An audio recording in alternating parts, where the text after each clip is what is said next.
اعوذ باللہ من الشیطان الرجیم، بسم اللہ الرحمن الرحیم۔ سیدھے راستے اور سیدھے لوگ اکثر لوگوں کو پسند نہیں آتے۔ اپنی سوچ کو بدلو، آپ کی دنیا بدل جائے گی۔ وقت اچھا ہو یا برا، اللہ کبھی ساتھ نہیں چھوڑتا۔ رزق اور عزت کسی کے اپنے اختیار میں نہیں، اللہ تعالیٰ جسے چاہتا ہے دیتا ہے۔ لمبی امیدوں سے دور رہا کرو، کیونکہ وہ تمہارے پاس موجود نعمتوں کو حقیر بنا دیتی ہیں۔ جنت وہ واحد شاندار جگہ ہے جہاں جانا تو سب چاہتے ہیں مگر جلدی کسی کو نہیں۔ دنیا کے لباسوں میں سب سے خوبصورت حیا کا لباس ہے۔ مشکل بہت چھوٹی ہے، اللہ بہت بڑا ہے۔ بے شک ہمیں لوگوں کو نہیں، بس اپنے اللہ کو راضی کرنا ہے۔ بے شک سبز جنت میں شہد کی نہر ہے۔ زبان کا کہا دنیا سنتی ہے اور دل کا کہا اللہ سنتا ہے۔ جنت کے منتظر نہ رہو، بلکہ اپنے اعمال ایسے بنا لو کہ جنت بھی تمہاری منتظر ہو جائے۔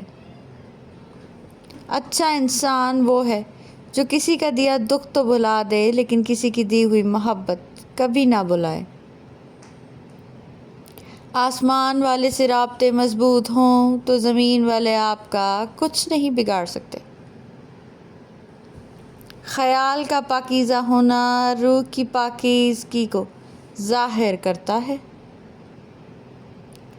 رشتہ کوئی بھی ہو، خوبیوں اور خامیوں سمیت برداشت کر کے نبھایا جاتا ہے۔ کسی کے درد کی دوا بنو، زخم تو ہر انسان دیتا ہے۔ دوست وہ ہے جو دوست کا ہاتھ اس کی پریشانی اور تنگی میں پکڑتا ہے۔ خاموشی اختیار کر لینا دب جانے کی علامت نہیں، ہر بندہ جواب کا مستحق نہیں ہوتا۔ حضرت علی رضی اللہ عنہ نے فرمایا، جو دل دوسروں کی تکلیف دیکھ کر بے چین ہو جائے تو جان لو اس دل میں اللہ رہتا ہے۔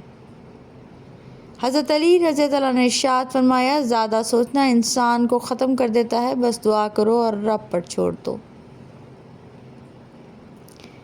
جلدی اٹھنا، صبح جلدی صرف 4 چیزیں اٹھاتی ہیں: محبت، ماں، محنت اور مجبوریاں۔ سورہ یوسف ہمیں بتا رہی ہے کہ صبر کرنے والے لوگ خوبصورت اختتام پائیں گے۔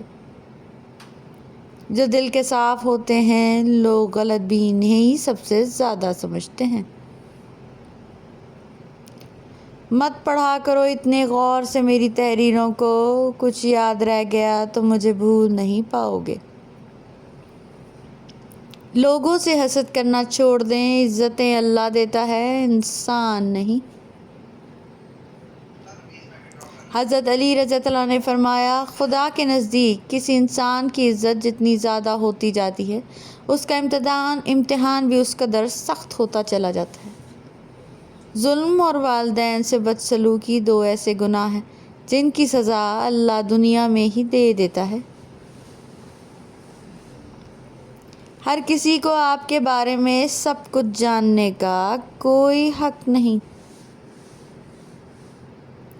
ہر شخص کے اندر ایک اور شخص ہوتا ہے جسے آپ نہیں جانتے۔ خواب اور حقیقت کے بیچ جو فاصلہ ہوتا ہے اسے عمل کہتے ہیں۔ حسد دراصل خود اعتمادی کی کمی کا نام ہے۔ شکر کرنا سیکھو، اتنا ملے گا کہ تھک جاؤ گے۔ اللہ تعالیٰ پر اعتماد ہر بلندی کی سیڑھی ہے۔ بے شک اللہ کے خزانوں میں سب سے قیمتی خزانہ، قیمتی چیز ہدایت ہے۔ بے شک گھر سونے چاندی سے نہیں ہمیشہ اخلاق سے آباد ہوتے ہیں۔ اخلاق کے پھول تقسیم کرنے والوں کا دامن کبھی خوشیوں سے خالی نہیں رہتا۔ وہ رشتے کبھی نہیں ٹوٹتے جن کی بنیاد سچائی، پیار اور خلوص شامل ہو۔ رشتہ کوئی بھی ہو، خوبیوں اور خامیوں سمیت برداشت کر کے نبھایا جاتا ہے۔ ہمیشہ اپنے گناہوں اور دوسروں کی نیکیوں پر نظر رکھو۔ شوہر میں لاکھ عیب ہوں لیکن گھر کی مضبوط چوکھٹ شوہر ہی ہے۔ رسول اللہ صلی اللہ علیہ وسلم نے ارشاد فرمایا، قرآن پڑھا کرو کیونکہ قیامت کے دن یہ اپنے پڑھنے والوں کے حق میں سفارشی بن کر آئے گا۔ Thank you so much for watching. Please don't forget to subscribe.